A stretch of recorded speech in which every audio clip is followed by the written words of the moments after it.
Hi, my name's Dan.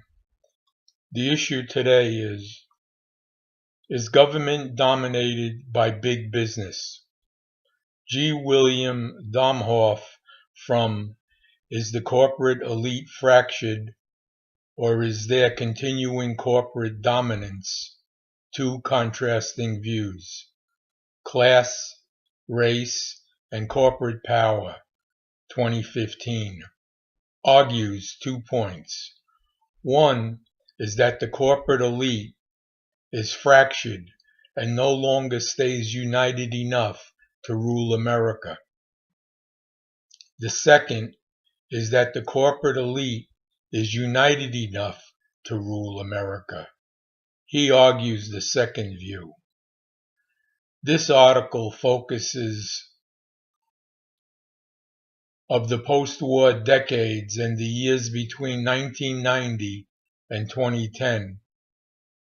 The corporate elite is a subset of top executives and directors in the Fortune 1000.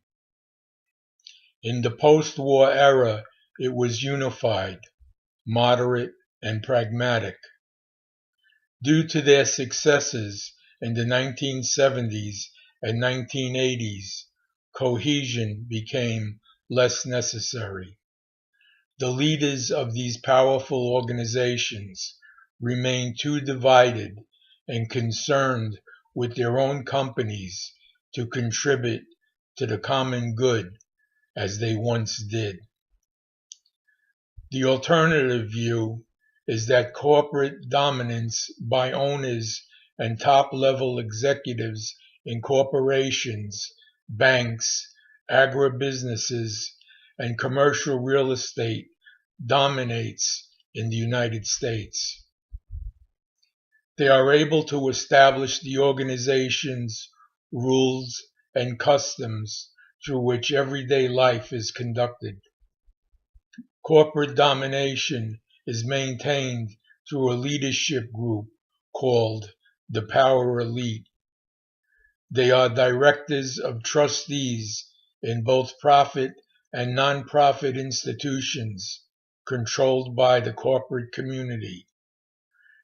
Their policy goals are to eliminate the unions, extend international trade, and continue the movement of production to low-wage countries, reduce their personal and corporate taxes, and limit government programs for retirees and low-income workers. The power elite's united and ongoing benefits are seen by how the power elite completely opposes unions, actively holds down wages, fights for decreases in income taxes, a general decline since the 1960s in taxes on the corporate rich and their corporations. In contrast, Mark S. Mitsuruchi from The Fracturing of the American Corporate Elite, Harvard University Press, 2013, argues that the corporate elite is fractured to the point that it does not rule America, but uses its influence for the specific interest of individual corporations. This contributes to the declining effectiveness of the American polity. In earlier decades, the U.S. had a corporate elite that looked beyond the short-term interest of their firms. Today, that is not the case. The corporate elite is disorganized and largely ineffectual. They are either unwilling or unable to address the problems of their own community, let alone those of the larger society.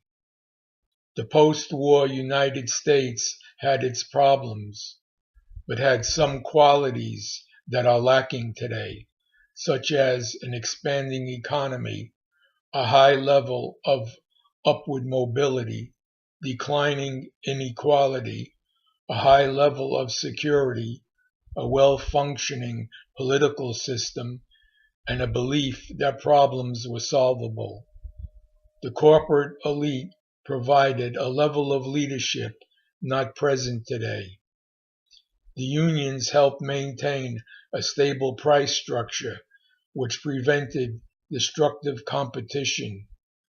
Union leaders worked with corporations to keep radical elements in their ranks at bay. Management agreed to pay high wages and benefits in exchange for labor peace. From the mid-1940s to the 1970s, there was an expansion of the middle class. Corporate leaders fought with unions and governments during this period, but they accepted the existence of unions and decided to work with them rather than against them. This system began to unravel in the 1970s.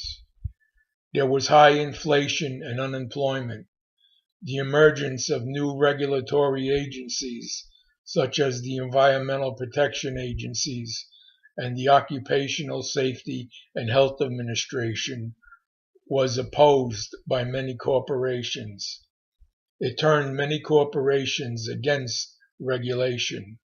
Corporate elites saw businesses being attacked, and they mounted a counteroffensive. The businesses, both great and small, band together and attacked government regulation. They began aggressive in fighting unions, and by 1981, the unions were in retreat and regulation began to decrease. In winning this war on regulation, it was no longer necessary for organized collective action within the corporate community. As a result, the corporate elite began to fragment. Companies began to go their own way. Share, comment, subscribe. Thank you.